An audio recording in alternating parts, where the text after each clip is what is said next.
And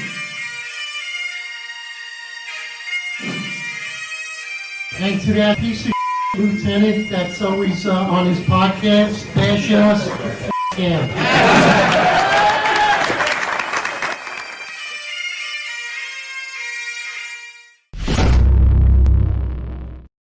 Yo, good morning, brother.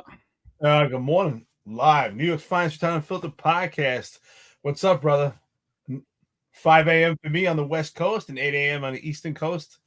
East meets West. Listen, brother, it's out of control. I've been talking about this phenomenon for almost 2 years now, where cops are constantly getting assaulted in democratic cities throughout this country. It's a new phenomenon where cops are being assaulted just for being a cop. But of course, we have a migrant crisis that is getting ignored. The border's open, and we have illegal military-age males that are unvetted in this country, especially New York City, with military training. And some of them have convictions, and they're unwanted in their countries, and they're here in this country, and they're a major threat to our cops. So we have to back our brothers and our sisters in blue, and they have to be aware. They have to keep their heads on a swivel. Yeah, absolutely. Good morning, brother Brian. Good morning, Teresa Moreno. Teresa says, thank you, liberals. Yet some idiots out there willing to vote for these despicable politicians. We are doomed. Gangs are savages, dangerous killers. 100% right, Teresa. Let's get into Tren De Aragua. All right. It's called, if you translate it into English, it's the Aragua train. It is the largest criminal organization in Venezuela. Fortunately, I think they're all here now. But with over 5,000 members, Tren De Aragua is led by Hector Rusenford Guerrero Flores, alias Nino Guerrero. He was incarcerated in Tocoron prison. Sorry, my Spanish is terrible for those of you that are Spanish. I did get a La 0 on one of my tests in high school. Which function as the organization's de facto headquarters. The gang has since expanded throughout Latin America and the United States amidst Venezuelan refugee crisis, which is absolutely ridiculous. This is a politically created, I would like to call it the Democrat politically created criminal gang crisis, with the growth of the gang following the migration of Venezuela to host nations. Due to the severity of its crimes, combating the gang has become priority to many nations where Tren De Aragua has entered. Eric, do you believe it's a priority in New York City and in this country? Priority for New York's Finest Unfiltered podcast. We made a priority, but absolutely not for the Democrats. But this goes back to what I have been saying, is that the Democrats, they administer the Munchausen syndrome. They administer the illness. They cause the disease. They cause this epidemic. They've caused military-age males. They've enabled them. They've put out the welcome mat for them to be in this country, especially in democratic cities. We've invited them. And now they want to treat the symptoms because it's become a problem that's out of hand. It's a crisis. So, of course, the Democrats, they create the illness, and then they want to figure out how to treat the symptoms. And unfortunately, the cops are the target right now. And what's the problem also with a gang like this is they're organized and they're trained. And this is of a high level capacity that, unfortunately, the overwhelming majority of the cops at this point are unprepared. They're unprepared, and it's another threat that they have to face. They have the threat of crime, a crime spree that's going on in these democratic cities right now, which is politically and manufactured, created by the legislation of the Democrats throughout this country. The cops also have a problem with oversight, a bias and disdain from the Civilian Complaint Review Board in New York City and other democratic cities where they have a bias and disdain from internally within their departments. We have inadequate leadership in the police departments. And now we have a military crisis. And I say military crisis because they're military-age males that are unvetted, and they pose a major risk to the cops in this country. And it potentially could be an all-out war. I've been saying this. We may have some type of civil war. And it doesn't necessarily mean with Americans, but on our soil with this particular gang that's going on right now. So, I mean, one, I'd love to know if there was an alert sent out to the American police officer. This article comes out in the New York Post, and it's based around Denver, right? It's based around Denver. It is. Hold on, let me get into the article. And it basically says that. Sorry, it's not pulling it up here. It basically says that Tren De Aragua has given a green light to shoot United States cops. Now, it did say that it was based out of the Colorado area and the Denver area, but I think as we know, it's a large criminal organization, and they're spread throughout the entire country at this point, especially in the major metropolitan hubs, where these mayors have invited these people, have taken New York City taxpayer money or Denver tax money or whatever city they're in, taking these people tax money and giving them large sums of money to come here, clothing them, feeding them, sheltering them, giving them free health care while they're committing crime on our streets. Has the police officer, the American police officer across this nation, been notified by some type of alert that this green light's been given to the members of the NYPD out there? Has your organization read anything out at your roll calls to let you know that this happened?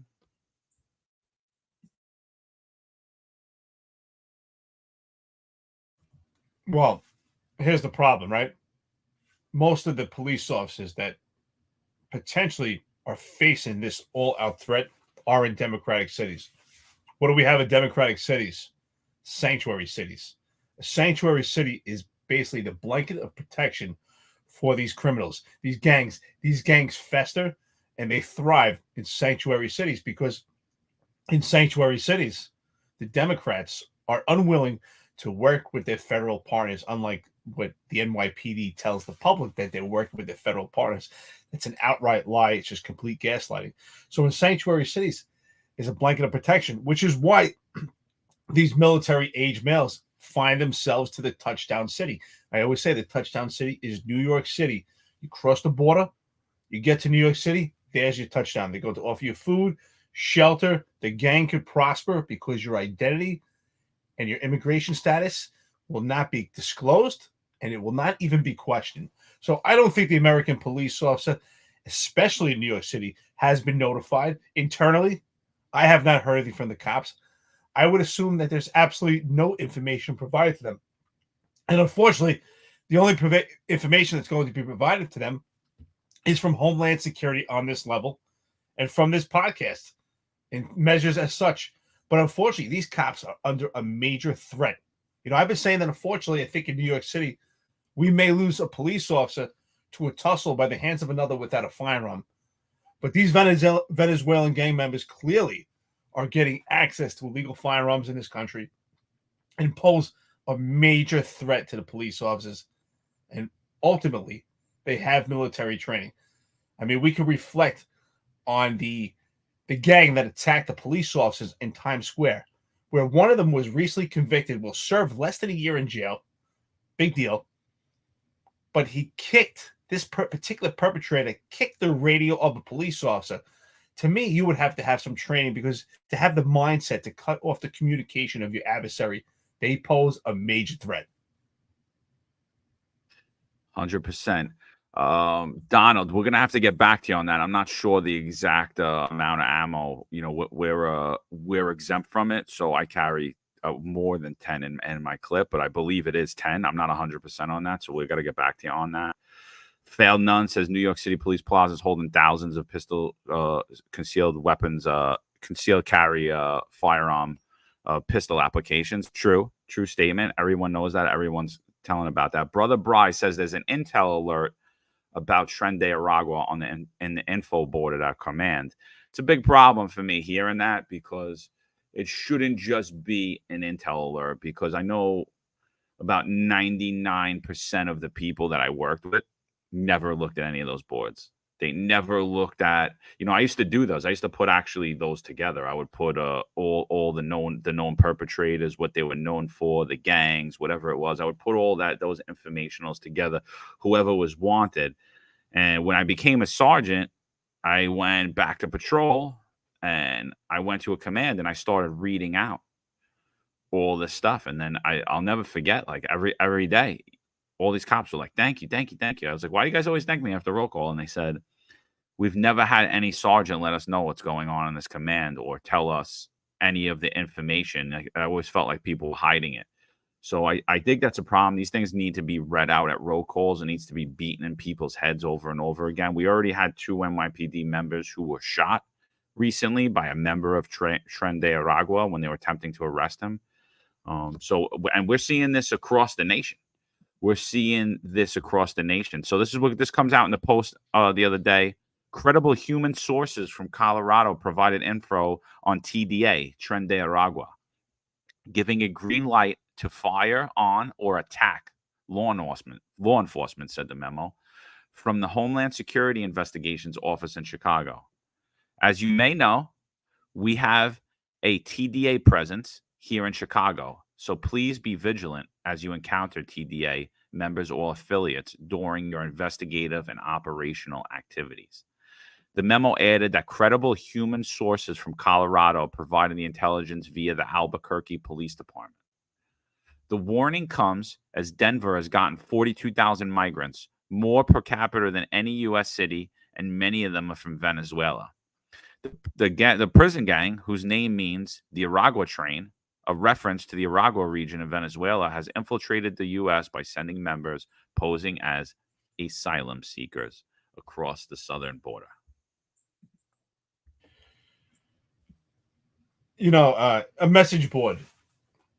Hey, listen, I guess that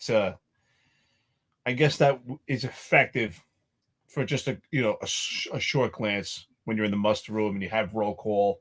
I used to look at those message boards also, but clearly that's not enough.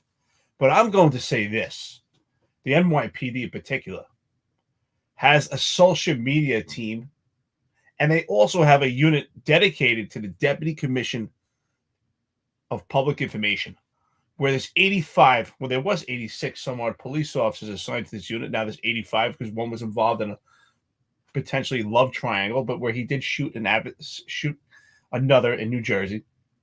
But what's interesting about that is what we notice about these Twitter pages and social media use in the police department, and I'm sure it's probably reflective in other police departments. It's about photos, stage photo ops, and all this hunky-dory stuff and breast cancer awareness. I support breast cancer awareness, but in virtual signaling when it comes to Pride Month.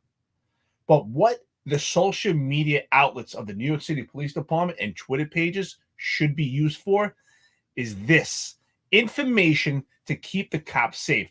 It's not enough just to say that the Venezuelan gang Tren De Aragua is a threat to you as the New York City police officer. We need to know the who, the what, the where, the when, the how. How are they a threat? Why are they a threat? Who are they? What are their capabilities? What kind of training do they have? What do they look like? What do they speak?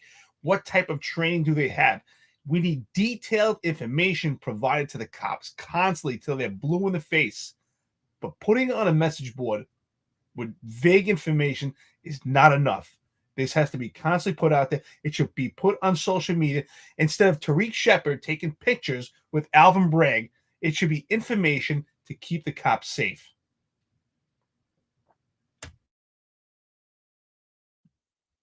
It's honestly infuriating, dude. It really is.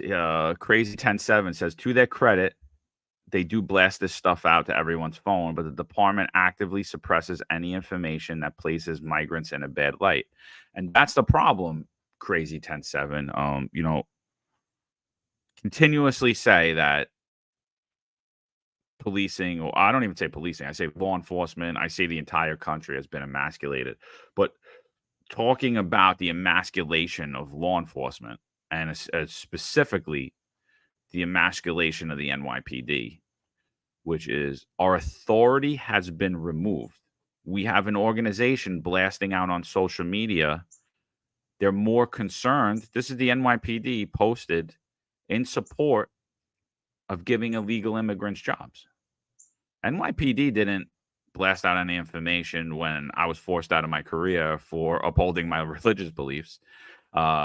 NYPD didn't blast out any information about what was going on with an overzealous CCRB. They didn't blast out any information about how officers like Sal Greco were being politically persecuted. And what are we doing as not only as the NYPD, but as a nation? As a nation, we have a criminal organization. I used to joke when I was a kid, and I used to say, if I sit on 18th Avenue with my father and I have an espresso and he kisses me on the cheek, I'm gonna get a RICO case, and they're gonna deport me to Italy, even though I'm a full-blown American citizen and I've never been to Italy a day in my life, nor do I speak Italian, because that's how overzealous law enforcement was when it came to anything with the Italian mafia. These people are in this country illegally. The majority of the Italian mafia were U.S. citizens. These people are in here illegally. They're not subject to any of our constitutional rights. As it sits at this moment in time, just that the act of crossing the border places them in violation of federal immigration law. What are we doing to remove them? What has the police departments across this nation told their officers about when they interact with them? What have the police departments across this nation done to see that the American police officer doesn't even have to interact with these people? Let me tell you what they've done. You've had mayors like Eric Adams cheer on the fact that when they are arrested for crimes like raping children, shooting police officers, that the police department's not allowed to work with our federal partners in ICE and other agencies because we don't want to do any harm. Hey, good morning. Hey, Brother Brian, thank you so much. Crazy 10-7 and Chris AA. Chris AA made a comment here. Pretty close to treason to ignore a threat like this. This is a foreign and domestic threat. Absolutely. It's absolutely a foreign threat, but most importantly, it's a domestic threat to the United States, and it's a threat to the American police officer, which is actually the representative of military service with the boots on the ground in the soil of the United States. So what I say at this point is there's extreme obstacles that have handicapped the police officer that have been created by the Democrats, these politics, and this legislation. So while simultaneously the police officers are trying to maintain their own safety while maintaining public safety, they're attacked by the Democrats. They've been hamstrung. They cannot. So, and I'm sure, let me just say this. I'm pretty confident that this gang has training, and I'm confident that they've done experimental things to understand the system, the justice system. I'm sure they've gotten themselves arrested for small crimes just to see how the system works out. And I'm sure they understand the system. They're protected by bail reform, which is scary. Because if one of these Venezuelan gang members is arrested for a serious crime, and if they want to gain access to the information to the victim or the victim's location, if it's a burglary or robbery, they will access that information. What else hamstrings the police officer? The police officer cannot say, hey, are you a Venezuelan military age illegal male that's been unvetted? Did you jump the border? What else can you not do? You can't say, are you a gang member that's migrated to this country illegally, because it's a sanctuary city. And the Democrats are also trying to strip away information gathering, the garnering of intelligence by the New York City Police Department to keep the police officers safe. We have a public advocate, Jumaane Williams, who has the goals to actually interact with John and myself on social media and say, how does the gang database affect situations? How did it keep the sergeant safe? The two sergeants that were shot in the Lower East Side, did it make a difference?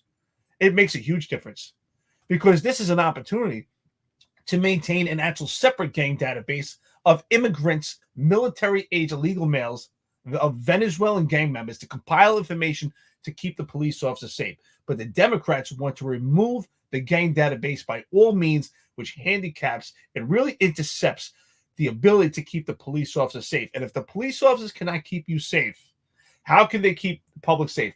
I remember several years ago, John, I'm sure you remember, it's probably about 10 years ago, there was a major threat to New York City police officers, but especially in Nassau and Suffolk County, was the MS-13 gangs.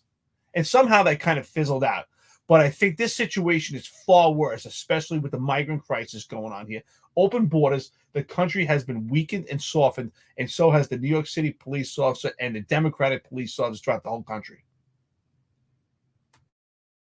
but I'm going to go back. What are we doing? What is this country doing? What are the local police departments doing? What is the federal government doing? I mean, any sane nation would round anybody up who they believe is a member of a criminal, violent organization and at least deport them. Not only are we not just doing that, not only are we attempting to remove the ability for the New York City Police Department to be able to know who's actually and identify which gang members are actually in the city, so that when there is an act of criminal gang violence, that police officers can have a historical record of who to go and look at, who to speak to, right? So we're removing their ability to do that. But when they actually commit crimes, low-level crimes, what do? We continue to give your tax money to them. We continue to give them free health care. I mean, think about New York City like this. If you were from a foreign country and you were a member of a criminal gang, coming to the United States is like hitting the lotto.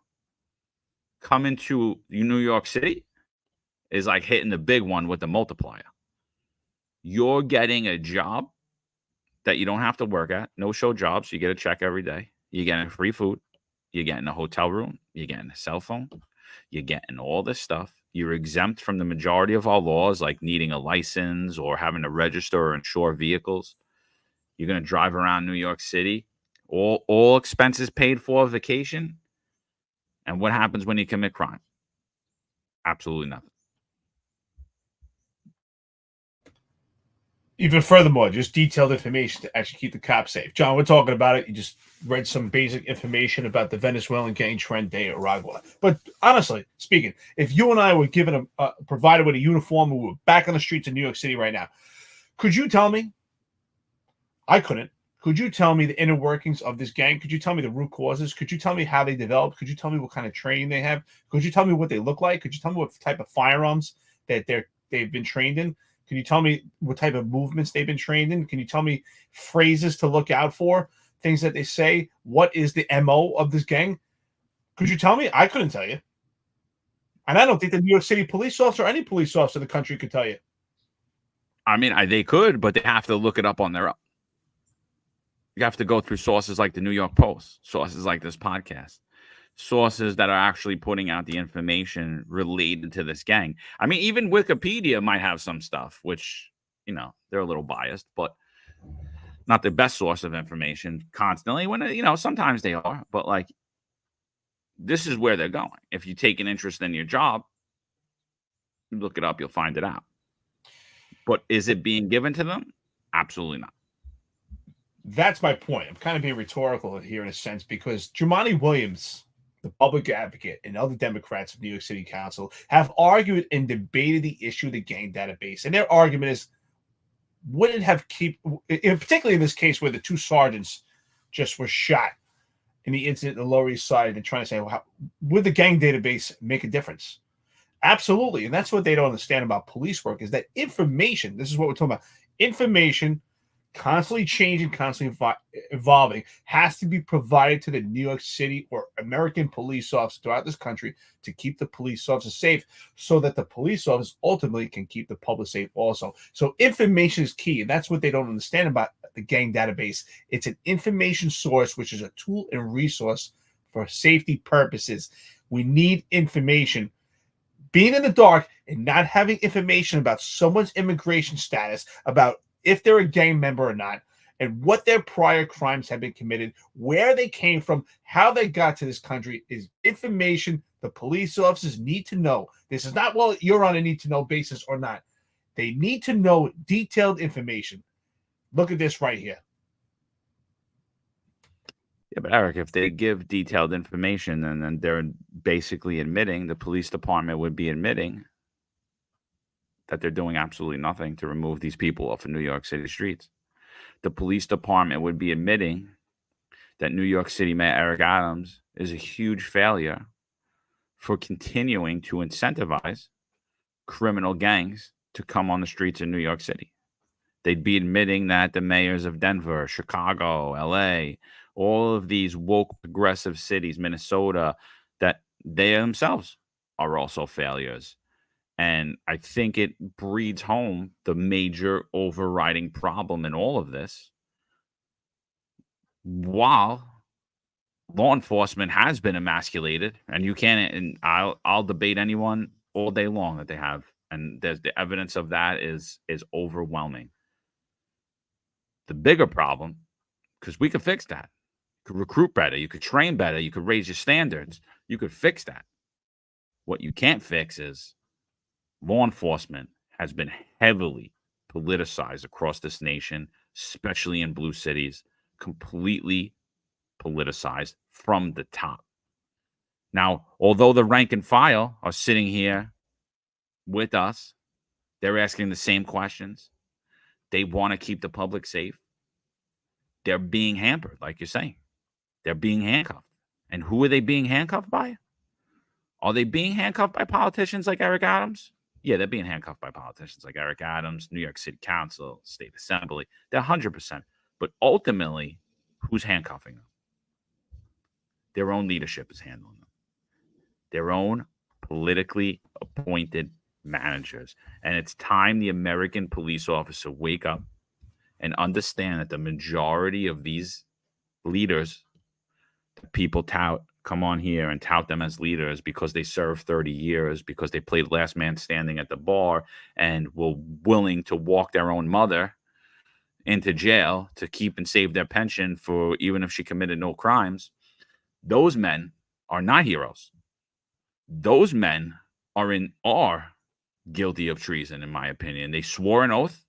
They know absolutely better, and they're hiding the truth for themselves, which is why they're out at bars late at night, drunk texting, talking about people like myself and Eric, who are out here waving the flag, saying, what the hell is going on? Well, that's why I say, John, you're 100% right. You're 100% right. That's why I say that if you or myself were the police commissioner of New York City, the NYPD, and we talk about the NYPD, and it's reflective of other cities. This is going on throughout the entire country right now. The American police officers at a high risk of death, injury, serious physical injury, just because they're wearing the uniform, just because they're representative of American soil right here. So if I was the police commissioner, or if you were the police commissioner, I'm confident that we would bump heads with the mayor immediately, because I know that I would say, listen, I don't give a shit about these sanctuary city laws protecting Democrats. What I care about is protecting my police officers. So we are going to compile information. We are going to have a Venezuelan gang Tren De Aragua database. We are going to ask the arrestees their immigration status. We will violate every sanctuary city law to keep the police officers safe, because there is a responsibility of leadership to take care of your subordinates, but also manage the people above you and say, hey, you know what? Mayor, if you want me to remain on as police commissioner, you have to start amending and fighting these sanctuary city laws to keep our police officers safe.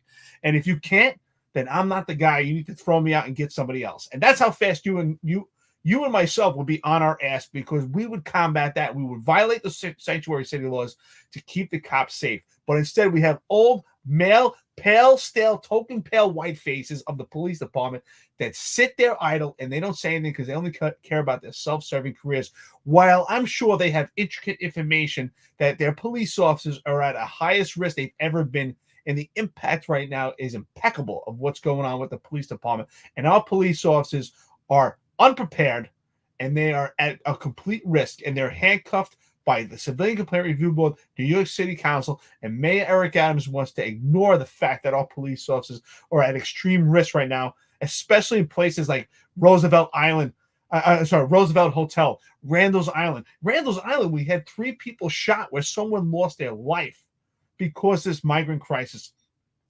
Randall's Island typically is not even occupied by residents. That's a place where fire department trains. That's where the police department rallies up. But we have crimes that have been manufactured by this political crisis that should have never happened and would never happen before if the Democrats didn't put their fingers on it, because they sure do destroy everything. Yeah, but that's not fair, Eric. I mean, the police department's been doing a great job. I mean, they've been doing a great job. We have drones. We had the subway robot. We now have the scanners that you have to walk through only at one train station. Just one. Just one. But they've been doing a great job. If you don't want to go through it. Mullen says that Eric Adams is a globalist. Mullen, I agree with you. I 100% agree with you. It's a symptom of a larger problem, right? We're not seeing it just in New York City. Everything that we're seeing in New York City, you're seeing in Denver. Everything you're seeing in Denver, you're seeing in Seattle. Everything you're seeing in Seattle, you're seeing in LA. Everything you're seeing in LA, you're seeing in Chicago, right? There is a network and a plan and a coordinated attack on the laws of this country, on the sanctity of this country, on the sovereignty of this nation, right? And all of the legislation mirrors each other. There's bail reform in all of those states. There's a call to remove criminal gang databases in all of those places. There's a call for discovery laws everywhere, right? So this isn't something that it's not, oh, this Democrat over here just came up with this idea and they thought it was a great idea. No, they're working together. There's obviously intent behind all this. Someone brought up the word treason here, and I'm going to say right now, it's treason. I said it 1,000 times. It's treason. You have a politician who's disobeying federal immigration laws. They took an oath to uphold and defend the United States Constitution, the sovereignty of this nation, to enforce not only the laws of the state, but the overriding laws of this country. And they refuse to. Not only do they refuse to, they violate the law by transporting illegal immigrants around, sheltering illegal immigrants, keeping them safe from law enforcement, safe, paying them using taxpayer funds. Did you vote to do that? I didn't vote to do that. I didn't vote to give illegal immigrants $13,000 a month. Did you do that? Because I didn't. I don't know anybody that did that. Even the people in support of it, I don't know that they voted to do that. So, I mean, we have a very large problem in this country, and we haven't even identified the small problems first. So, Marlon, when I talk about globalism, and I agree with you, I firmly believe the reason I got on Twitter is I believe that most people could only handle one small thought at a time. Can't show them the real big picture. And we can't fix things going from a high level view. We have to fix things starting out at what actually is the problem. And the first problem for me is leadership. There is none. First problem for me is leadership in law enforcement. Because, Eric, I hear what you're saying. Yes, they should say this to the mayor. But I'll tell you right now, you know how many people that is? You know how many men have the ability to do that in this country and in the world? Not a lot. Not a lot. Not a lot of people are going to do that. They're going to be scared. They want to button up. They have a career of giving speeches for $25,000 a night, writing books, doing absolutely nothing. The only thing they have to do is stand there and be the police commissioner and button up to a mayor. It's the only thing they have to do. But what about if they were a real leader? What about if they were a real leader and they tried to just do one thing? One thing. You don't even have to say, I'm going to go back at the mayor. You know what you got to do? Charge these people appropriately. Identify them as gang members. Charge them with conspiracy. Charge them with racketeering. Notify your federal partners that there should be an overriding RICO case on all of these criminal gang members. And try to tie them. And when they actually commit crimes, don't dumb them down right on the street. Bump them up. Hey, good morning, Marlon. Marlon's absolutely right, though. Eric is a problem of globalism because no longer do we see that each state, each city is just based on local government and local ideology. What we see is that these Democrats have created their own democratic nation. And I believe that the president behind the democratic nation, the socialist Marxist ideology in this country is George Soros. George Soros is the president of the democratic nation. It's no longer just on local level. And Eric Adams is a part of that circle. And they're all operating under the same blanket and the same umbrella of ideas. And it's a symptom that's been created, just as I say with the Democrats, the Munchausen syndrome. They've created the illness. And the illness is allowing everyone to intercept this country unvetted. And we've allowed threats to not only enter this country, but to remain here and spread. And I'm sure they're actually recruiting homegrown Americans also that have weak-minded ideals, and they also have terrorist ideas to this country. But exactly that, Marlon. I'm with you. I think that Eric is part of this globalist ideology, and I do believe it's its own nation. And that's why I believe that we're headed for some type of civil war. And when I say civil war, it's with these Venezuelans. It's with this. I think we could potentially have all-out combative situations with these migrants in the street. We have military-age males that are gathering, and it's a huge threat right now. And I really think this is a major threat, and it's going to take good leadership. And unfortunately, I don't have the data to show, but I've said this through credible information. I've heard, through studies that only 2%. It's funny, John, you were talking about that. How many people speak out? Only 2% of a group of men actually speak out in opposition to a group's ideals. I mean, if we were in a position of power as commissioner, I would say, and if how could the mayor combat to the public and say, wait a minute, my police commissioner, what is he going to tell the public? My police commissioner is violating these sanctuary laws to keep the public and the cops safe, but I'm going to push back. No, we have to protect these Venezuelan gang members. It sounds crazy, but again, it goes back to what we did at X Space last night with a fine group of people, many active and former police officers from this country, and what do we talk about?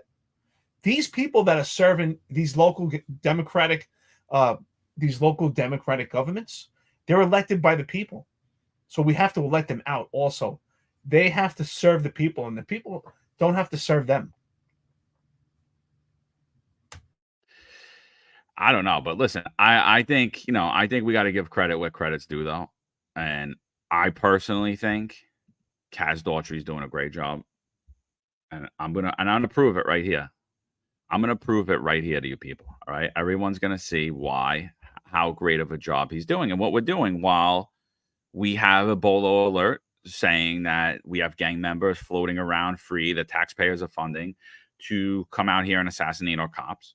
We have a huge crime crisis. I believe we had multiple people shot last night, and we'll get into that as well while Eric Adams is out partying, calling New York, the Santo Domingo of America, or whatever he called it.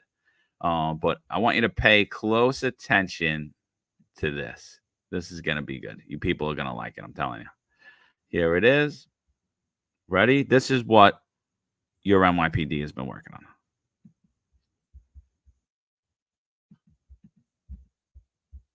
Heavy rainfall and flooding will take place until Wednesday morning. If you live in a basement or a ground floor apartment, be prepared to leave your location if flooding occurs. Do not hesitate. Heavy rainfall and flooding will take place until Wednesday morning. Call 911 for emergencies.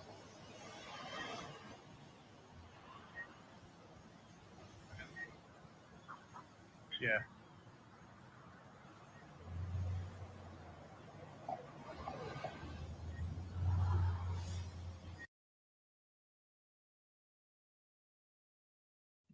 Eric, what do you think? Is that a good use of police resources? Yeah, I rest my case. Actually, forget about the myself or you becoming the police commissioner. Kaz Daughtry is the man for the job because clearly he's protecting people from sharks in Orchard Beach.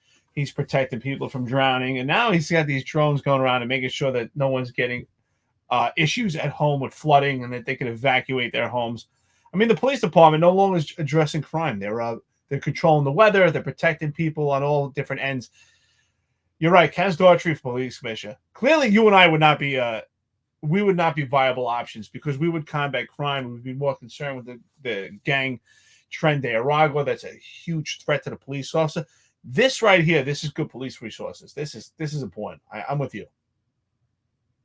No, yeah. So we have the emergency alert system, which goes out through everybody's phone. We have all the media that they spend millions of dollars so that they could, at any moment, give an emergency alert to them as well. Put out ads, go on media, alert everyone, use their social media to let everyone know that a storm's coming, which everybody knows. They have police officers on the ground, which they could ask to let everybody know, hey, there's a storm coming, recommend, right?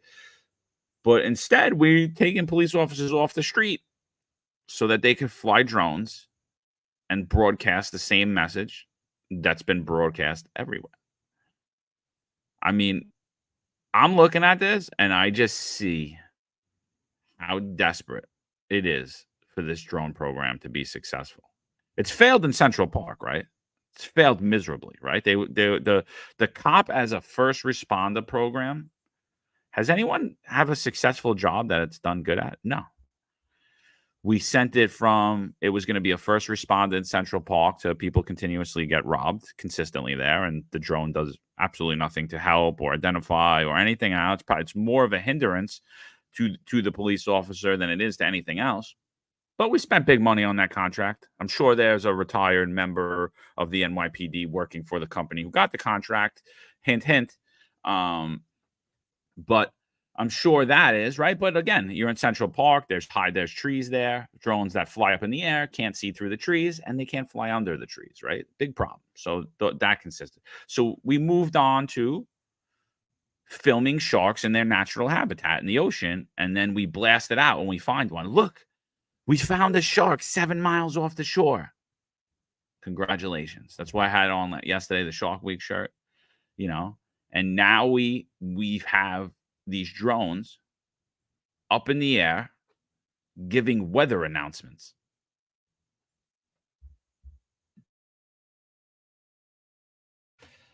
You know what's interesting also? This goes back to what I've been saying for 2 years right now. That Kaz Daughtry is part of this defund the police movement. And so is Mayor Eric Adams himself, because they've made direct statements on Twitter, and also this entire drone program technology, artificial intelligence, is deviating from the New York City police officer, and they're policing in a different manner. So, and Eric Adams has said it publicly himself. He's okay with recruitment levels that are down. That's okay. We'll be okay. Why? Why they'll be okay? Because they're moving away from the human element, and they want this police state. And listen, are these drones effective as an overall crime plan? Absolutely not. Is it something that could be explored as an additive tool in certain situations? Yes. Do I think that drones should be policing the streets of America when it comes to civil liberties in comparison to safety? Absolutely not. But again, Kaz Daughtry is trying to put his finger on this. He's trying to become the czar of technology. He wants to be the one that's at the forefront of artificial intelligence. He's trying to create his own legacy other than just stage photo ops. And clearly it's just a waste of time. We need boots on the ground. I don't care what force of technology we have, but what era we're in. There's no replacement for the human element. But I'm confident that the capacity of the New York City Police Department is far less than 30,000 of what they tell the public. And this is the direction that they're going in. Just complete technology. They don't care about the actual police officer. And Kaz Daughtry doesn't even realize himself that he actually pushes this defund the police movement. Eddie Nunez made a good comment here, and I got to look into this. It's quite interesting. Adams is also being lobbied by Skydio, the commercial enterprise drones that are upwards of 30,000 each, and the PD has numerous. Who benefits? Who benefits? Because we sure see when it comes to Adams, when it comes to private industry, that someone in his circle has to get their crumbs. And ultimately, that's what this is probably about when it comes to artificial intelligence. I mean, I don't disagree. And if I was a member of the media, I would take a look at this comment, and then I would see if there's anyone that formerly worked for the New York City Police Department that now works for Skydio. I would take a look at that. I think that's something to look at. I didn't realize about the lobbying, and I don't know anything about it, but we could look into that further. I think that's worth looking into. Definitely. It's because it's amazing to me how all of a sudden Kaz became this technology finder, a national technology finder in the country. Like, what was his experience with that other than Call of Duty, playing PlayStation? He probably had Xbox too, because he was familiar with the controller. You remember when he had the PlayStation 5 controller on his desk and he tried to cover it up by making the video and saying, "Oh, I had a controller for drones," but he pulled the 360 controller. I like his chair though. I like his chair. Oh yeah, and he was in Lazario says I benefit because when I lose my kite, the drone will find it. Oh, and actually, you can comment on X. If you're on X, I keep telling everybody to go to YouTube or Rumble. I guess if you're on X, you could comment and we get them here. I was not aware of that. So, anybody from Twitch again? I don't think so. No, no one from Twitch. It's a young man. It's a young man's game. Twitch. That's a young man's game. That's they would be on there if Kaz was playing Call of Duty. They would be on. Yeah, that's why I mentioned that. Again, Kaz Daughtry does not even realize he is defunding the police. He is hurting the New York City police officer. We've heard, we've interacted with several of the khaki pants, blue shirts, and some of the cops, and particularly the detective from the chief of department's office, who've really said that this administration backs cops. This administration is great. Really? Because this administration is defunding the police and moving away from the human element and going to artificial intelligence and drones and not supporting the police officers. And they're okay with not hiring police officers and maintaining the veterans of the police department. No longer is 20 years a viable career. Most people are leaving 5 years, 10 years. They're out. They're not staying. So how is Kaz Daughtry so great for this administration? I don't get it. I don't see it. I guess if you're close to the king, if you're wearing khaki pants, or if you're in the chief of department's office. But other than that, how is Kaz Daughtry supporting this particular department at this time? How is he supporting public safety? Is this working? Absolutely not. This is not supporting anyone's public safety. This is taking away your liberties. Having these drones go over people's backyards. This is a complete injection of your life, and it just violates the Constitution. I just think it's absolutely ridiculous.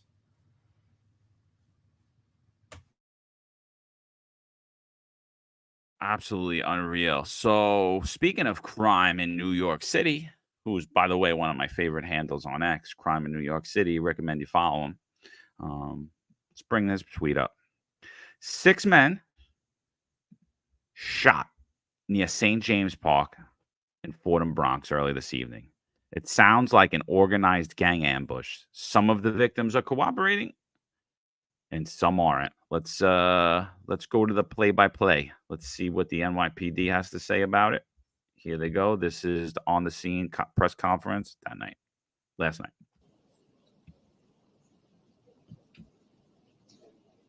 To make sure my phones don't ring. Sorry.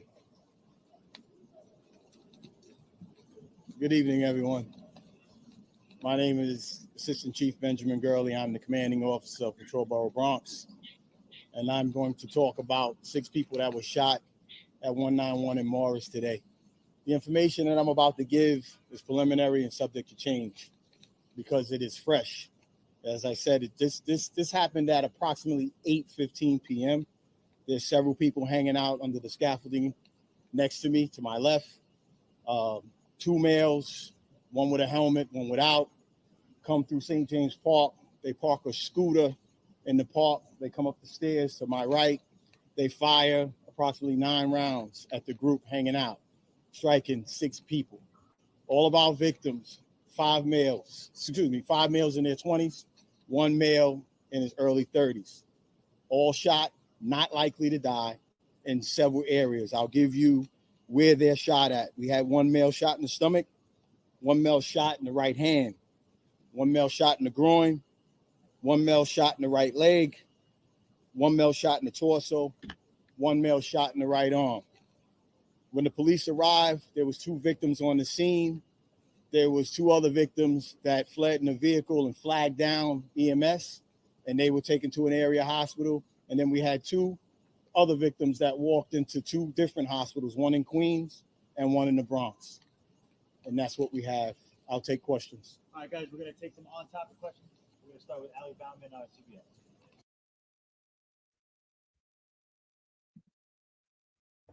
Good thing they got rid of Eric Dim. Thank God. Eric Dim's not out there doing intrusive police work in the Bronx, garnering intelligence and stopping young men that are potentially black with illegal firearms, because 191 Morris is 99% black and brown. So, if you stop them, you're racist there. Great quote, great comment here. Matthew O'Brien, scooters, ring a bell? What they failed to mention to the public, and this is exactly what it was preliminary and vague information that they provided to the public, that since the inception, Mayor Eric Adams said 80-some-odd patterns have encompassed the city involving scooters, which involve military-age illegal males that are committing robberies and shootings in this city. which is a major threat because how many patterns were there before Eric Adams, John? How many patterns? There was 0 patterns, Zach. Good morning, Zach. Zach is a bootlicker for Kaz Daughtry and John Shell. He may even be one of them. So Zach's quote needs to get commented here. Attacking Kaz again. Notice 99% of the time you attack black men in power. Kaz is one of the most innovative minds in policing today. I'm not attacking Kaz. I want Kaz to be the police commissioner. I'm vying for another 4 years of Eric Adams because they are content machines. They are meme makers themselves. We don't even have to make the memes. We just have to post what they say. It is amazing. So, Zach, welcome. We appreciate you here as always. You're always welcome. And you, my friend, we're going to give you the crown early. It's only August 8th, and you, my friend, have just won the Viewer of the Month. Congrats, Zach. Zach is great. I love every bootlegger that comes on here to comment. Zach religiously comes on here every day. Zach, thank you so much for being a fan of the podcast. He supports us. He's here for the lives. He watches our recordings. Zach, aka Kaz Daughtry or John Shell or one of these Dream Team members, thank you so much for watching. Apparently, Kaz Daughtry, that's quite interesting. Kaz Daughtry is innovative with the most technology.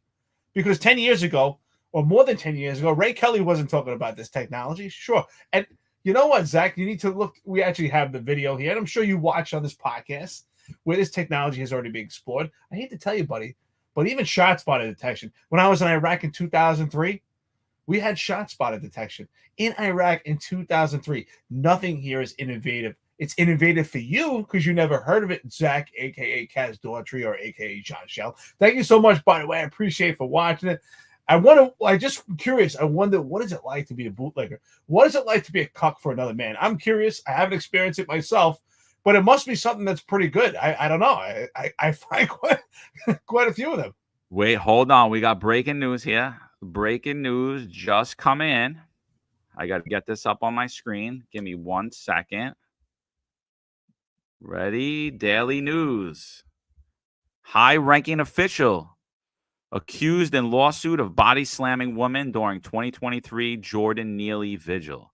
Kaz Daughtry, NYPD Commissioner of Operation, is among several defendants accused in the civil lawsuit filed last week by Shaquem McKnight of using excessive force during her arrest at May 8th, 2023 vigil protesting the subway chokehold death of Jordan Neely. Wow. Sorry, Zach.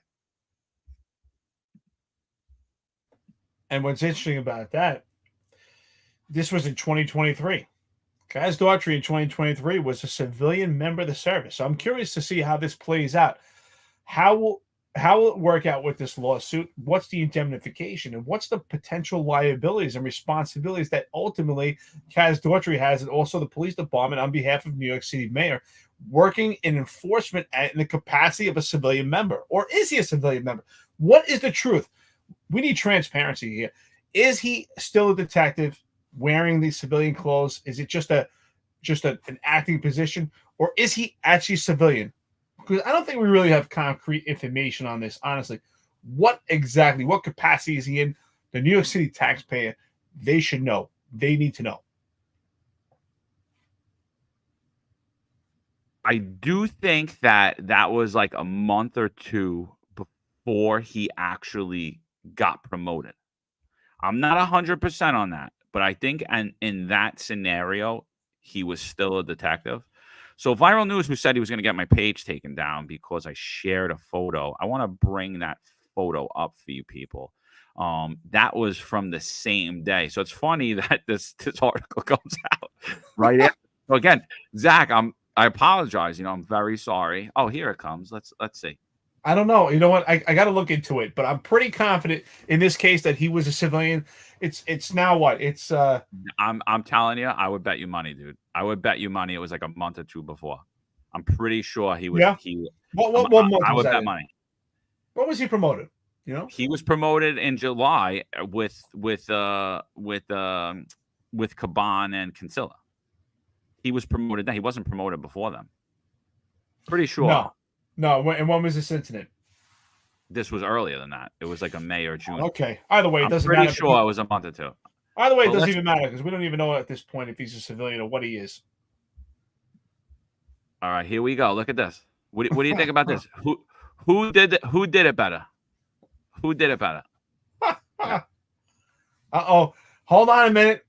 Viral News is going to be very upset by this. He's already threatened one lawsuit. And, hey, Viral News, we encourage it. No problem. Right now, I'm saving money. I'm going to have a little piggy bank. I'm going to put Viral News on it. And every day, I'll just put a couple dollars in there because when you win for your copyright infringement, I'm going to give you a little check. All right? Zach, could you tell us what move in the New York City Police Department? What is this called? Because I remember a lot of people, and I believe I even heard that Kaz was so against Derek Chauvin, thought Derek Chauvin should go to jail, and that he was a murderer. And look at Kaz, 3 years later, deploying the same exact technique that Derek Chauvin did. When I could have swore there was something in New York called the diaphragm law. Eric, did you ever hear about the diaphragm law? Could you explain to the audience what the diaphragm law in New York City is? And I guess Kaz never watched that video or took the training from the New York City police. This doesn't even look like the rap system from Raina Gracie. I don't know what specific tactic is this. Were you ever trained to do this, Eric? Zach must think that we're racist because we're commenting on such an innovative leader at this point of Kaz Daughtry, the position that he's in. I personally was actually substantiated for a civilian complaint where I had my knee on an adversary's shoulder during a arrest situation. The incident occurred way before the George Floyd incident. But of course, the Civilian Complaint Review Board exceed the statute of limitations where they used the COVID extension. And I was substantiated. I was found guilty for holding a perpetrator down. I was not charged with the diaphragm law, but for holding a perpetrator in a similar position who was in possession of a firearm and did a recent shooting. And yet I was substantiated by the Civilian Complaint Review Board. So where is the standard here? If we go by the standard of what I was held to, Kaz Daughtry should be found guilty of a civilian complaint. And that's why I asked, is he a civilian here? Is he a uniformed personnel at this juncture? Because it does make a difference on how the investigation or the complaint will play out. But listen, Zach, I'm sorry. I know you think it's racist that we're commenting on him, or maybe Kaz, maybe that's you. I don't know. Zach, maybe you're all cops are all. Apparently, I don't know. They're all coming at us, John. It's quite interesting. So this was the same day. This is the law. This is what it's stemming from. This is the lawsuit. This is what happened that day. The video came out. All you saw was Kaz Daughtry do a takedown.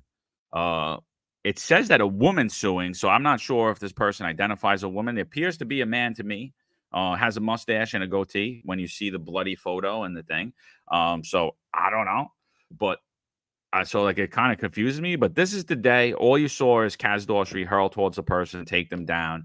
Individual hits their head on the ground during the takedown. Am I saying that the takedown was bad? I'm not. I don't know.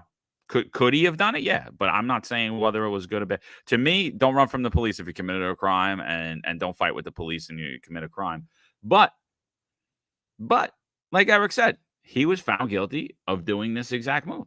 So obviously, Kaz Daughtry is guilty of this exact move. So, so Zach, thank you for reminding me. Your thoughts here were very provocative today, and letting us know that Kaz is one of the most innovative minds in policing today. So, round of applause for Kaz. Listen, I'll be honest. Viral News, great photo. Honestly, I have absolutely no issue with that position. His knee is by his shoulder. He's holding a perpetrator in custody. But we have to talk about the realities and how we're held to different standards. You should not, particularly Kaz Daughtry, you shouldn't throw stones when you live in a glass house, because easily he has commented exactly that about the Derek Chauvin case. And his position is quite similar, and so is mine. And at the same token here, would the police officers be exempt from any complaints if they were in that position today? And we know the answer to that. And that's the problem. According to Zach, he's an innovative leader. He's out there, with drones. But is he standing up for the police officer and say, hey, I've been in this position myself, that this is necessary? And I personally I violated the diaphragm law, because he is violating the diaphragm law at this point. Absolutely. My incident actually occurred before the diaphragm law made its inception. But this here is during the time of the diaphragm law. And we're just fortunate that police officers aren't being charged. But at some point, that would be susceptible to actually violating the diaphragm law that was administered by the New York City Council. Again, Zach, it doesn't make it racist when you comment about a blatant incident like that. But apparently, if you say anything that's in opposition to Kaz Daughtry, it's racist, because that's the only card that you could pull, because we're absolutely 100% right on this podcast, and we hit the mark.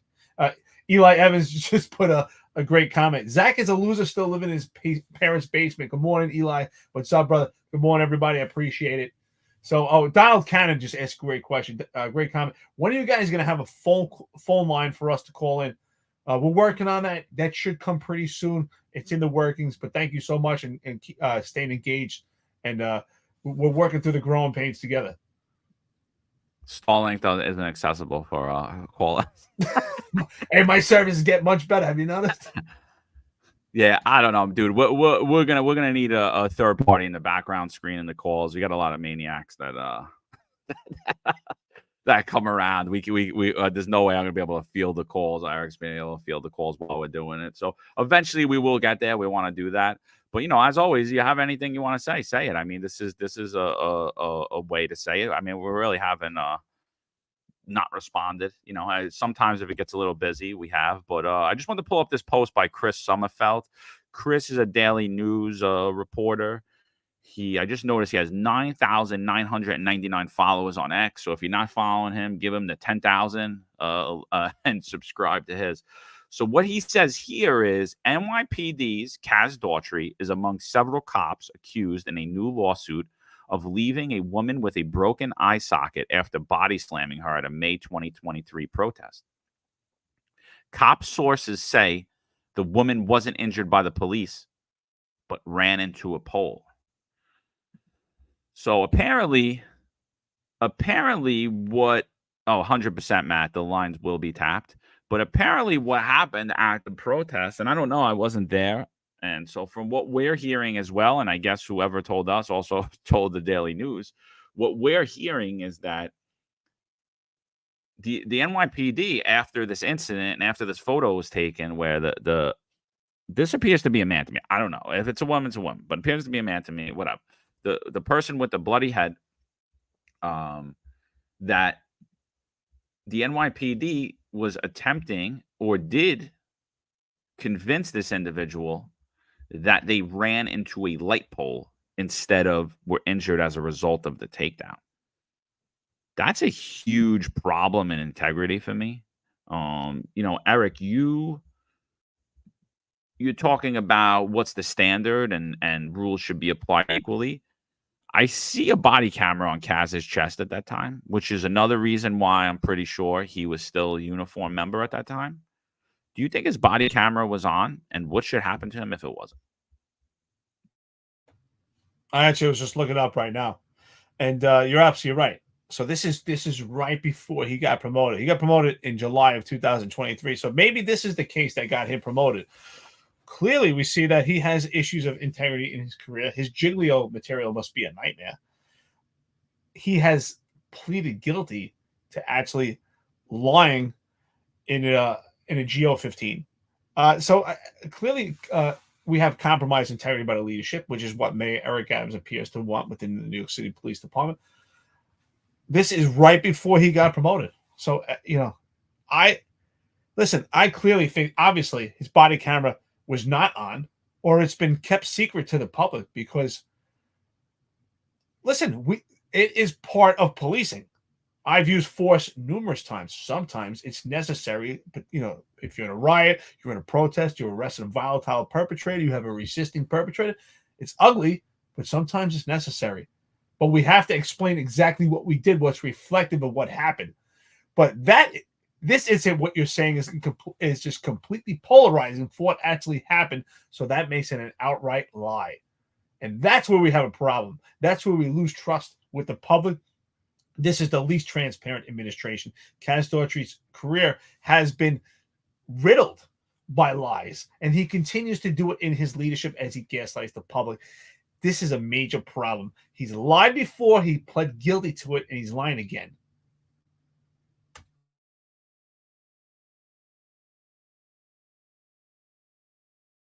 Sorry, I was just pulling something up in the background. Another guy I always follow on X. I highly recommend you guys do. Reza Chowdhury. He's him and San Antar are really, I mean, they're just statistical. They love doing statistical analysis, and they do it for no reason, right? They earn their own money. They don't look for money off of this. They do this to inform the public. So it's funny what comes out on this. What Reza puts together is I'm going to call this right now is We the People stat. The worst New York City council persons based on violent crime in 2024 versus 2023. He gives the ranking. He gives how much crime has increased. He gives the city council member, what party they are, the borough they are. And this isn't, both Reza and Sam, I believe, are Democrats. So, this is but they attack issues from a bipartisan lens. So if you look at it, number one on the list, City Council member Keith Powers, the alpha male himself.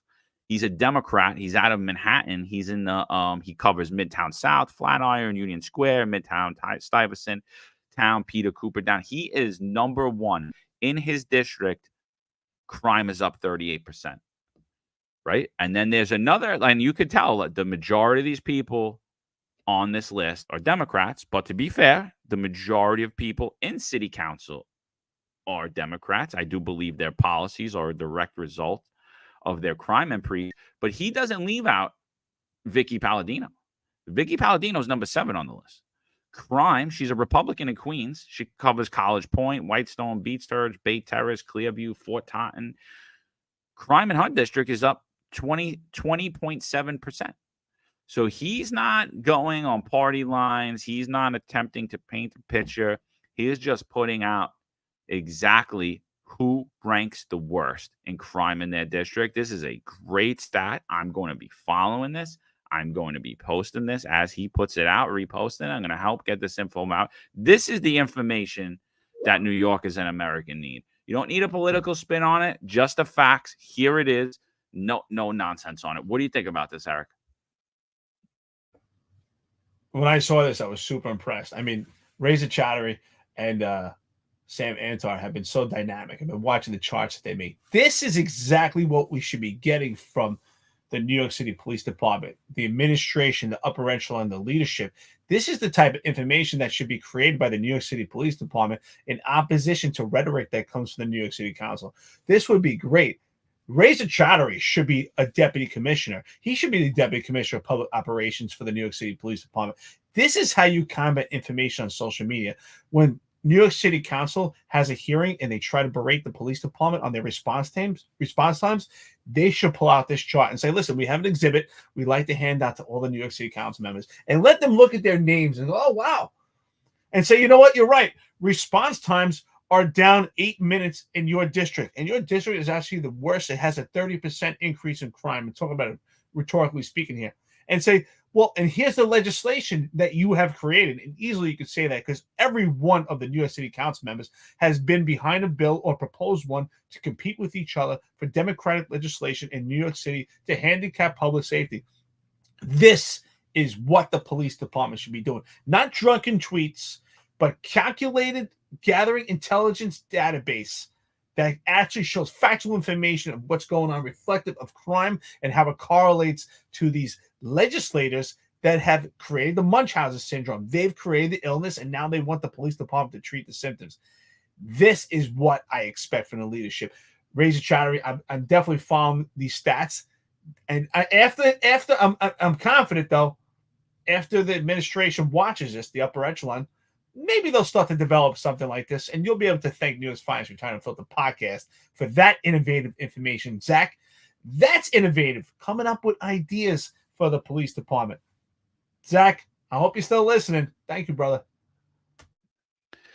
So James LaFranco, he says it all comes down to perps being arrested and released with no bail, out to commit more crimes. James, I agree with you. Overriding, I think, bail reform. I think worse than bail reform, and nobody talks about it, is discovery, the discovery law. That legitimately just gets cases thrown out. And then you have the problem of elected district attorneys, all 5 borough, district attorneys who are acting as social workers and not doing their job. But when it comes to crime being up in specific precincts, I still lay it at the foot of the commanding officer, and I still lay it at the foot of the police, because I'm in contact daily. I still own a home in New York City.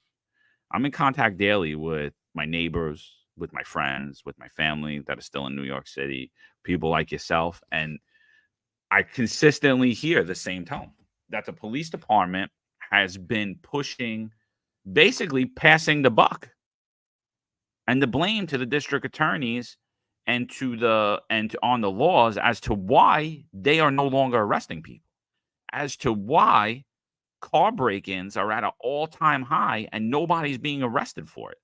They're not even being arrested for it. Why shoplifting is up. I mean, we've waved the white flag and said, and we've took the Eric Adams, the not we, but the NYPD has adopted the Eric Adams strategy. Pass the buck. It's not my fault. It's this. And that's what I see is happening. See really a lack of responsibility, a lack of ownership from the New York City Police Department. And you could tell the conscience, it's weighing on John Shell. I mean, look at that unhinged tweet that he sent out while he was drinking.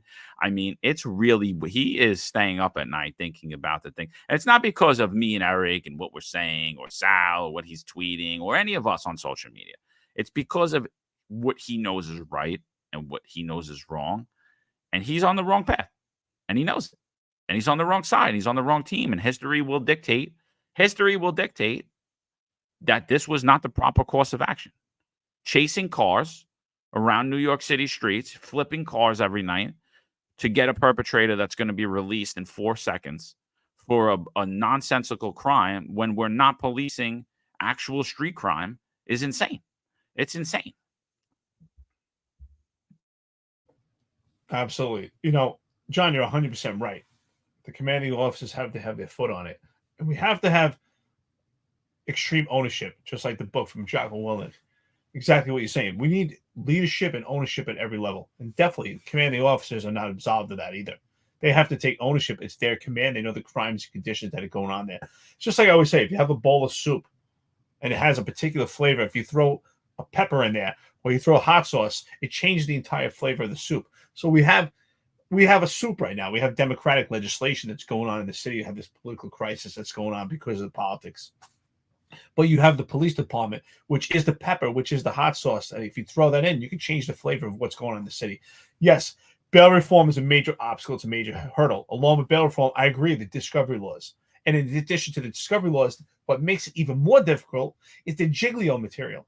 And unfortunately, you have compromised integrity and leadership that can't even testify in court because their Giglio material would be used against them and allow a perpetrator to walk free. Now, Giglio material is the public record of a police officer that could actually be held against them from a defense attorney to show a lack of credibility on the police officer as a defense attack towards the police officer to have a client or perpetrator go free. Again, I think that the New York City Police Department has a responsibility to the public to do their job with the best of their ability, and we need strong leaders that actually not just manage their subordinates, but manage the people above them. The politicians and legislators say, listen, this is the card that we're dealt with. This is how we're policing, and we're handcuffed right now. And they actually have to publicly speak and say, listen, we are doing our best. This is what we're doing to combat it. And here's the data to show that we arrested this person. They were released. We arrested this person. Here's the intrusive police work that we're doing. We support our police officers. Not only that, in this particular case, we had 4 police officers that received civilian complaints. They were substantiated, and it holds them back from doing future police work. But we need real leadership that's not afraid to speak out. And you know what? That's why we need to go and talk about this. Thank God this is a breath of fresh air. There's still police officers out there right now, some outliers that have that warrior spirit. This video was fantastic. Honestly, I was super proud to see this, that there are some police officers out there that still have it in them to protect themselves. You have a right to protect yourself. This is reflective of a strong New York City police officer that we expect. It's not the size of the dog, it's the fight that's in you. These are not the biggest police officers, but they had the fight in them. This is a great video. Thank you for protecting yourself. And I'm going to announce this right now. If the 2 police officers that actually deployed strikes in this particular video, if you're targeted by an overzealous civilian complaint review board, please reach out to John and myself. We will support you and try to protect you as much as we can. Unlike the PBA, what you can expect is pretty much nothing. There is a virtual meeting held by the CCRB on a monthly basis. If you do need assistance, we will testify there to support you in this case. If you were targeted by a civilian complaint review board, you did a great job. You are allowed to protect yourself. You have my full support. So if you're watching this personally, or if anyone can advise you and let us know who you are and contact us on the website, we will support you. Great job. 100%. Unfortunately, I think that all the things that we've talked about, we see Juan Perez will be sentenced in, I believe they moved his date up to early September now. He'll be sentenced for being attacked by an EDP on a New York City street, actually being placed into a chokehold by an EDP on a New York City street. And because he deployed 6 strikes in 6 seconds, he was arrested, removed from his career, and is now facing, and he was convicted by a judge. Manhattan DA's office prosecuted him. And they said that the first 3 punches were fine, but the next 3 weren't, whatever that means. September 9th. Yeah, so September 9th, Juan Perez is going to be sentenced for being involved in a very similar incident. Chris Arnold, good morning. So before I play this video, I just want to recap. The media has an onslaught this morning on Kaz Daughtry. Apparently, the Daily News had just dropped an article that from an incident stemming from a 2023 incident where we were told that a male ran into a pole when, in fact, does not look like that happened. It looked like it was he suffered or she suffered an injury from a takedown from the then first-grade detective Kaz Daughtry. And so if you go on social media right now, you look at Chris Sommerfeld and you look at all of the people tweeting it, about it, it is the entirety of the New York City media. Katie Honan from the City. You're going to see people from the Gothamist, people from Hellgate, people from the Post. You're going to see everybody post about it, and rightfully so, because this is what happens when your leadership is attacking people. And now let's go to the great work of the men and women in the New York City Police Department. They're attempting to, in effect, arrest. Again, you don't see them down on the ground because they're worried about the diaphragm law, not like Kaz Daughtry was that day when we just clearly showed the photo from Viral News New York that he had his knee compressing the diaphragm of the individual. So these individuals are these police officers are doing what they're paid and trained to do and told to do, and they're trying to abide by the law in New York City, which is not take this individual to the ground, not put compression to his chest or to his back. And they're attempting to effect arrest, which is almost an impossibility to do without using strikes or force. So I'm going to play the video, and then let's get everybody's thoughts on it. Let me put the volume up. Here we go.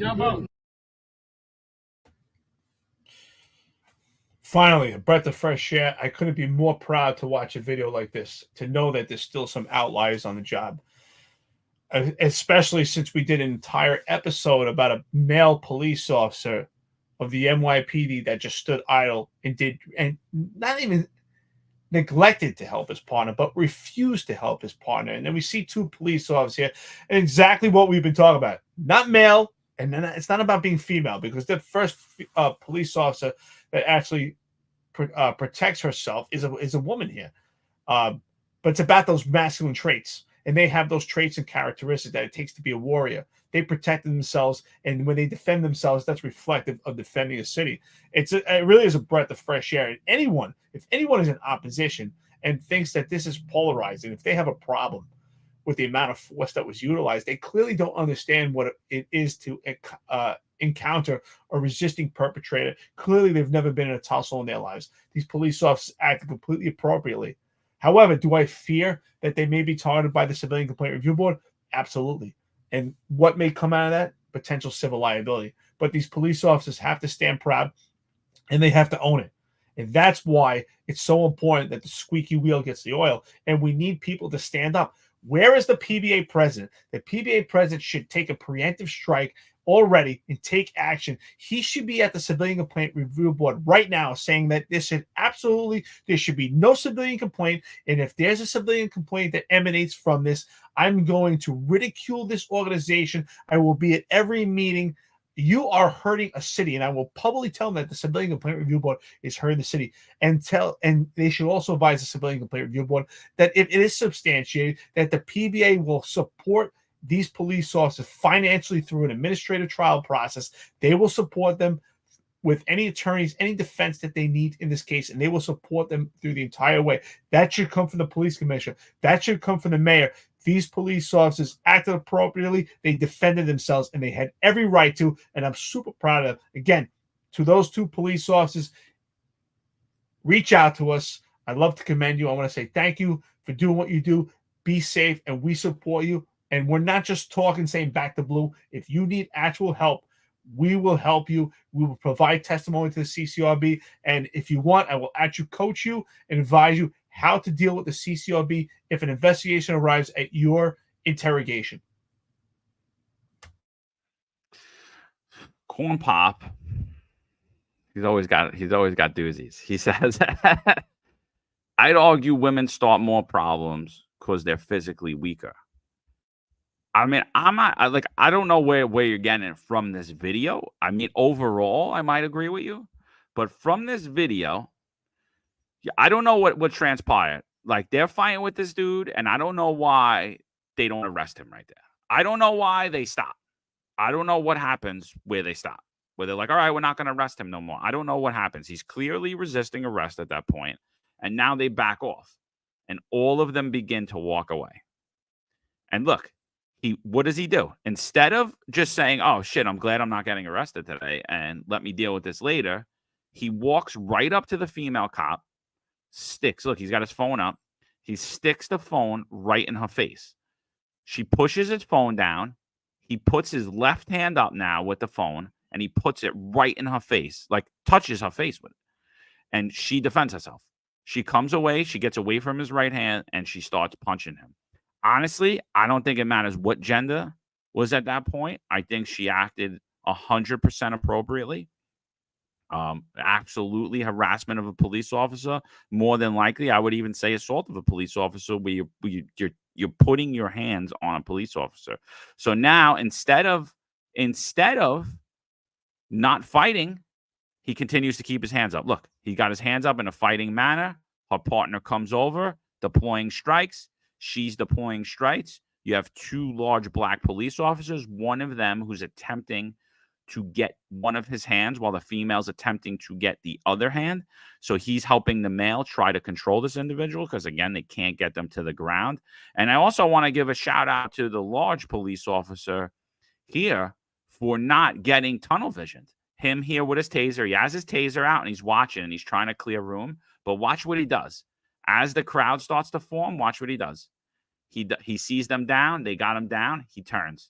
He turns to the crowd and he provides coverage, which is what you need to do. As much as you might want to be in the fight, you know, I got to give a big shout out to him as well. I think they handle this well, and I think, unfortunately, they're all going to get substantiated CCRBs, Eric. I sure agree, but you know what? I'd rather have substantiated CCRB, and this video is what remains instead of a video of them getting their asses kicked. I don't know where this public safety team is located, what precinct they work out of, but clearly this is a great team. this team is a well-oiled machine. I complimented the two police officers because they defend themselves and deployed strikes. But I agree that this particular police officer in possession of the taser showed extreme amount of discipline because he was able to emotionally detach and he was able to focus. He saw that his teammates had it under control and he addressed the crowd. That's exactly what we want from a team. Sometimes I know you want to help, but you can't have your hands in it. Sometimes you have to take on a different responsibility. And these guys and girls, they worked as a team. I'd like to comment also in response to Corn Pop. You know what? I'd say the overwhelming majority, yes, are, and I don't care what anybody says. I'm not afraid to say it. Let's talk about gender roles. Are women physically inferior to men? Absolutely.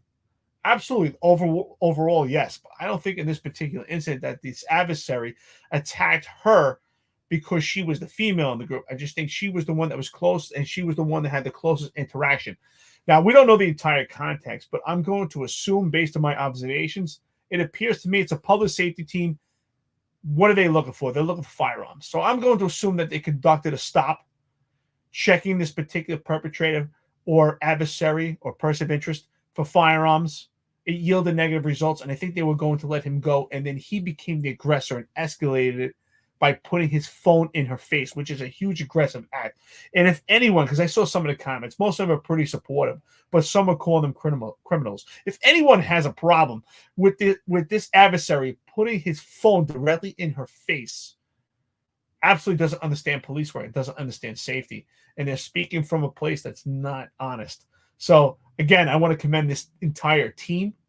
Clearly, they must have good leadership. So if anybody knows who this team is, if they're watching, thank you for your service. Thank you for what you're doing. And if they're not, if you could advise them, New York's Finest Unfiltered podcast, we give them a big shout out. Great job. We need to see more of it. If you do get a civilian complaint review board, wear it proudly, own it. At least there's a video of you supporting yourself and supporting the city and supporting your team, other than a video that will remain forever if you get your ass kicked. So if there is a civilian complaint, which I believe there will be, we will support you and help. Just reach out to us. And if you're uncomfortable, you can reach out to us through a fake moniker and we can communicate with you and help you, because the PBA is not going to help you in the manner that you need. So, all the stuff we're talking about here is politically created, right? Crime's a politically created crisis. The lack of support for cops is a politically created crisis. Our open borders are a politically created crisis. The fact that we're supporting with financially support and political support gangs like Tren De Aragua to come to America and threaten to shoot the American police officer calls for a strong response from we the people. Right? Should you protect yourself and your family? 100%. You should also get involved in the political process. So that's why we're asking for you to vote for people like Tom Sullivan.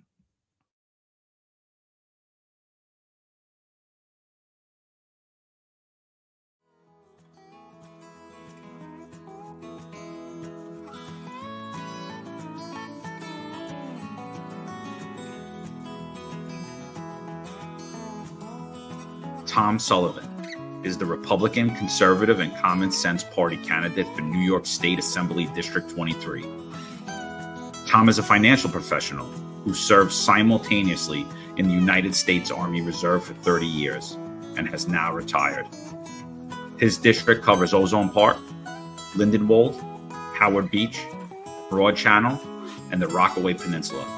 Come November, I would empower our law enforcement agencies to go out there and do their job and not put them or their families or their pensions at risk for doing their jobs. We need drastic change in Albany so that we have a say in this matter, and they realize people of New York State will hold them accountable. The Sullivan family has a legacy of service. Tom served for 30 years protecting and defending the rights of others. Come this November, he has earned your support. This advertisement's paid for by the Friends of Tom Sullivan.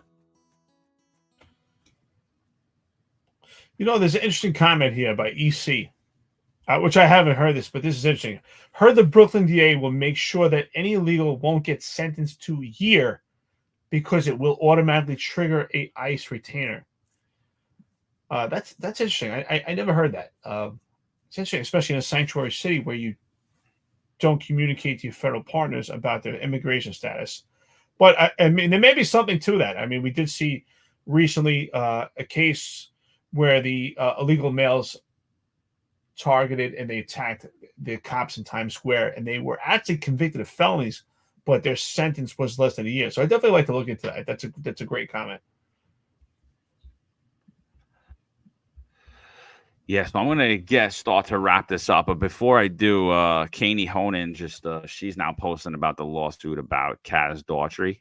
Let's bring that up. We'll bring the video here. Where am I? I'm over here. Let's bring this up. All right, I'm gonna start it now. Again, I don't know what this individual is being arrested for.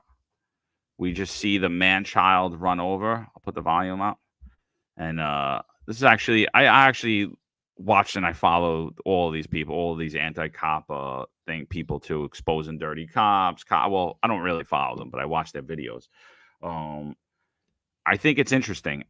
I think it's interesting to watch. I don't know what he's being arrested for. Full disclosure, I did get call from several media outlets after this happened, and they asked me what I thought about the takedown. And I said I really don't have any issue with the takedown whatsoever, because I don't know what he's being arrested for. And if he's being arrested for, there was probable cause to make an arrest, then he shouldn't resist arrest, and there wouldn't be a need for a takedown. And if he was injured as a result of the takedown, for someone to allege that it was intentional, I mean, I think it's a stretch. So myself, I have no issue with the takedown itself. But if what they're saying is true, that the police department attempted to coax this person into saying that they were injured by way of a light pole instead of the floor, now I have a problem with it. Now it makes me think, did they think they did something wrong? And was it intentional? Is that why they were trying to coax this individual into saying that they ran into a light pole? So let's watch the video. Let's get your thoughts on it. And then we got to start to wrap this up because I got to do stuff.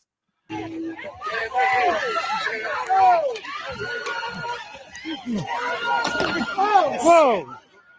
Whoa!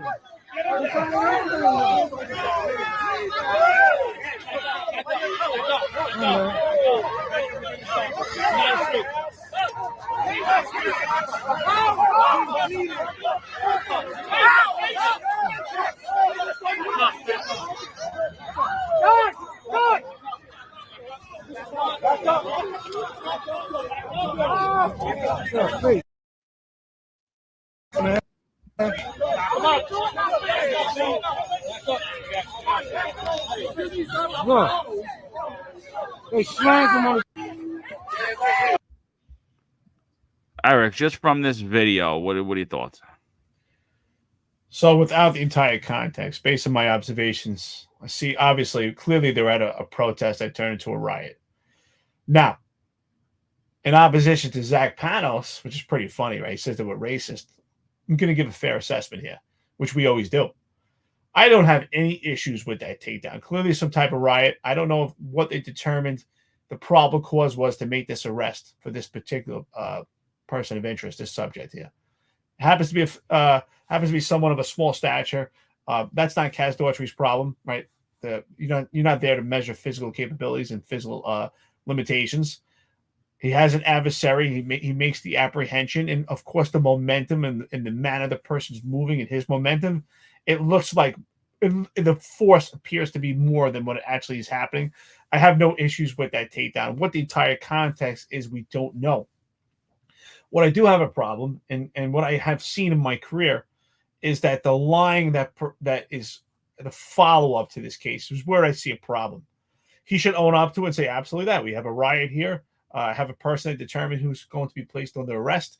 I've gave them orders to stop. They moved away from me. I attempted a takedown, and due to their momentum and my momentum, there was an amount of force. The person hit the ground, sustained whatever minor injuries. That's how it should be articulated. But unfortunately, what happens is we have two types of scenarios that usually lead to a lie. One is someone lies because they have to cover up a mistake, an intentional or just an error. And the second is when we have people that are just incompetent and they don't have the ability or the capabilities to actually articulate and explain the actions that they took and how it actually correlates and coincides with policy and law that they're allotted to take. So that's usually the two paths that I see. One is just pure malice, and one is incompetence. Those are the only reasons why we would have to lie. Other than that, you should just take ownership. Yes, I had an adversary, probable cause for arrest, and I did apply this force to get this person to handcuffs. What are your thoughts on what I'm saying here? Because that's what I found in my career. Did you find the same? I found that it was either incompetence or malice. I mean, I like I said, I think, listen, I think Kaz is a man-child. I don't think he's fit for leadership, but I don't, again, if there's probable cause here to do a takedown of a resisting, fleeing perpetrator, I have no issue with it whatsoever. You know, I have absolutely no issue with it whatsoever. Again, he was a detective at the time. He wasn't a deputy commissioner. If he was, there'd be a problem, and New York City taxpayers would be very liable, because I don't believe he has peace officer status any longer at that point. But that's not the case. This was actually prior to him being promoted to a civilian rank. So I have no issue with the takedown whatsoever. But again, integrity issues come into question. He has several issues of integrity, and it's being alleged that the NYPD coerced this individual into saying he ran into a light pole and that's how he suffered the injury. Now, is it because Kaz is scared, or is it because there was malice behind it? Doesn't matter to me. Either way, the integrity is lost. It's lacking. There's lies being told. And I think that, I think all in all, at the end of the day, fair, thorough investigation needs to play out the same way it would for the rank and file of the New York City Police Department. He shouldn't go any other way. Ed Caban shouldn't keep this case and shield it from the CCRB or anything else. Let the Internal Affairs do an investigation with the CCRB. Kaz Daughtry is still a member of the New York City Police Department, so I no longer care that he is a civilian member of the service. This happened when he was a uniform member. So, but I'm sure they will shield him from the CCRB because they know the CCRB is a biased organization and they won't want him to go that route. However, I think that the New York City taxpayers and everyone else should be calling for a fair and thorough investigation. Let him go through the same process as the rank and file of the New York City police officer. If everything is fair, CCRB is your partners, the district attorney's office is your partners, then the process should be the same. And he shouldn't need to be shielded or any additional steps or missteps or no allegations should be omitted. No investigative steps should be omitted. So I think ultimately what you're going to see is New York City is going to pay this lawsuit out very quickly. That's exactly how it's going to play out. New York City is going to have a settlement. They're going to hide the information to the public, by the hands of Police Commissioner Ed Caban, if he's still in place, or whoever Mayor Eric Adams selects as the new police commissioner, which ultimately will probably be Kaz Daughtry. But, again, like I said, I don't have a problem with the takedown at all. It's the surrounding information provided. I agree with you. Whether it's incompetence or whether it's malice, a lie is a lie. And, Ron Laser makes a good point here. What does the TRI say? Should have been memorialized at the time of the incident. Exactly that. Because if he lied about this information that actually leads to a lawsuit, the TRI would actually document, the threat resistance injury report would actually document the force that was used and the injuries that were sustained and how he got to that point. Of course, a medical treatment prison form. But, again, like I said, it really comes down to what we talk about standards. And unfortunately, the standards are, when it comes to the police department, there's those that are protected by nepotism and those that are in general population. And apparently I was general population because I would have been held to a different standard. I would have been subjected as a substantiate and open to civil liability and eventually paying out of my own pocket.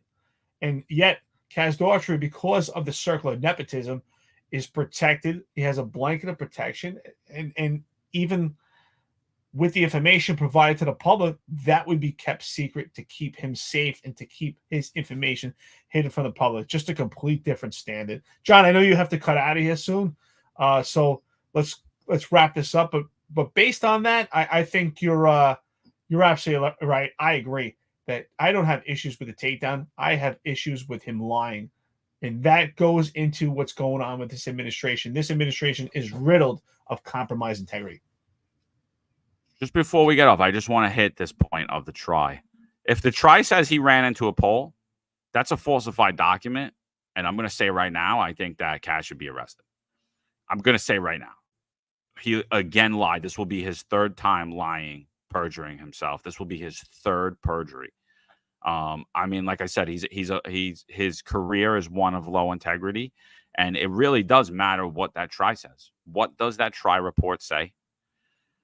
That's a great solid point, Ron. And the other point that I glossed over, and I just want to bring it home again. Where's the body camera video? Why haven't the public seen that? I thought body cameras were for transparency. Was his body camera not on, or was it on? And we'll just say it wasn't on. Is the New York City Police Department a transparent agency? And we made the case before they are not, and I don't believe they are. I don't believe even if his body camera's on, the public will be informed that it was on. And I got another thing, Eric. One question for you before we wrap this up, before we get out of there. Oh, and Chris Arnold brings up a point. He says, no, it's obvious why Viral News wanted the picture taken down. Yes, because he's Kaz's butt buddy. So he doesn't want that to come out. You're 100% right, Chris. 100% right. That's why it wasn't on the try report and it wasn't documented properly. But here's my question for you, Eric. Came out the other day. We did almost two lives on this for multiple hours about how Kaz apparently went behind a reporter and whispered in his ear, so you like to write articles about me, right? And like an unhinged maniac, and then tried to physically attack him. If there is further video of this that comes out,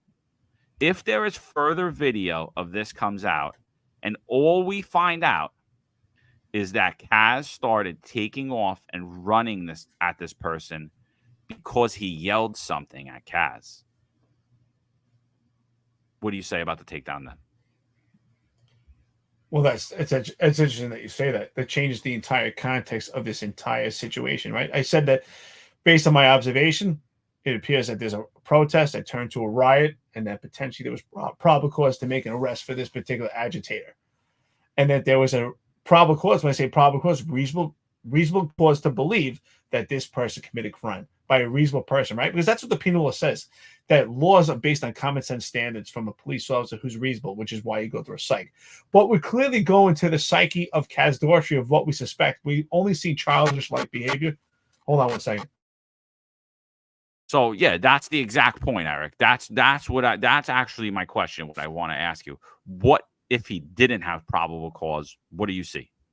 Well, and that's exactly what I'm getting to. Sorry, I just had a mic issue. That's exactly what I see here. If he did not have probable cause, and then this changes the entire context, and I think that actually he should be subject to arrest, indicted, and convicted. Which is, if one again, how do we have comparisons? By having standards. If Juan Perez has now set the standard that you could be convicted of an assault for overcoming an emotionally disturbed perpetrator, then clearly, if that was the case, then Kaz Daughtry should be subject to indictment and arrest and ultimately conviction for taking this adversary down. It completely changes the landscape and it changes the ambiance, which actually alludes to what we've been saying. And that's why I've spoke to Viral News on social media saying, what happened to neutrality? Kaz Daughtry, the response from the NYPD about Rocco Paris Condola was saying that Rocco Paris Condola doesn't have an objectivity, but clearly Viral News doesn't have objectivity. It's subjective because at this point he has a benefit, a friendship, and something to gain by having a friendship with Kaz Daughtry and John Shell. And clearly his vision has been clouded to be an independent, neutral journalist. And again, that would change the entire nomenclature of this incident. And I think that if that's the case, Kaz should be arrested.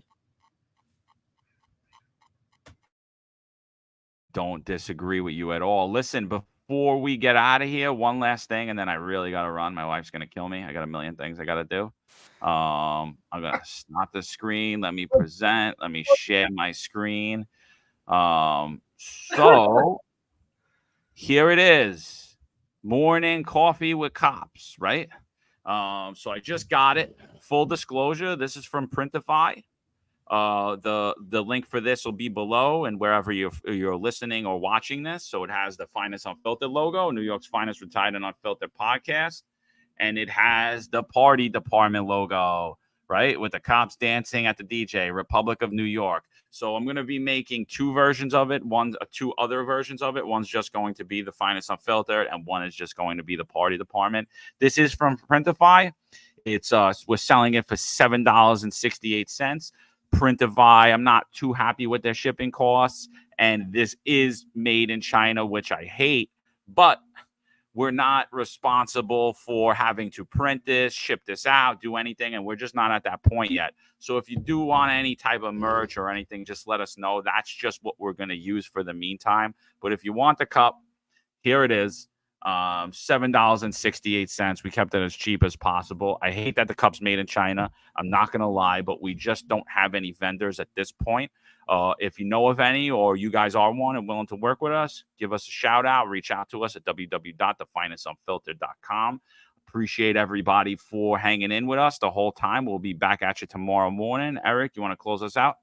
Absolutely. You know, you see in the police department, the NCO program, they had coffee with a cop. How about coffee with New York's Finest Retired and Filtered podcast? Get your merchandise, have the coffee with us, take some pictures. We ask, listen, if you do have this coffee mug, you know, if you're not active duty right now with the police department, if you're active, of course, we don't want to, sacrifice your career. Nah, grow a pair and just get the Party Department one. Let's go. But take a picture with it, put it on social media. We appreciate it. Support the podcast. Coffee with a cop. How about coffee? New York's Finest Retired and Filtered podcast. Check out the merchandise. We will get better, but I think that's a great point. If anyone out there has a vendor, or if you are a vendor yourself and you could get us a good quality merchandise and we can put our logo on it, please reach out to us, www.thefinestunfiltered.com. And, as always, thank you, everybody. We got to do a hard out. John's got things to do, so do I, and I'm sure you do also. Thanks for sticking with us, and we'll see you tomorrow. There's a handful of retired officers that don't live in the state that have a lot to say about the dream team, as I like to call it. All of a sudden, they retire and have a master plan on how to fight crime, but nothing to contribute when they were here. They want to come back and be part of the dream team. What can I say? Law enforcement professionals dedicate their lives to serving and protecting our community. But who's protecting their financial futures? That's where Laidlaw Blue comes in. Our wealth management platform is specifically designed for the law enforcement community. Laidlaw Blue is a division within Laidlaw Wealth Management, run by retired New York City detective John McDermott. His status as a retired detective uniquely positions him to establish a deep connection between Laidlaw Blue and the law enforcement community. Our platform is easy to use and provides a range of financial services, including investment management, retirement planning, and insurance solutions.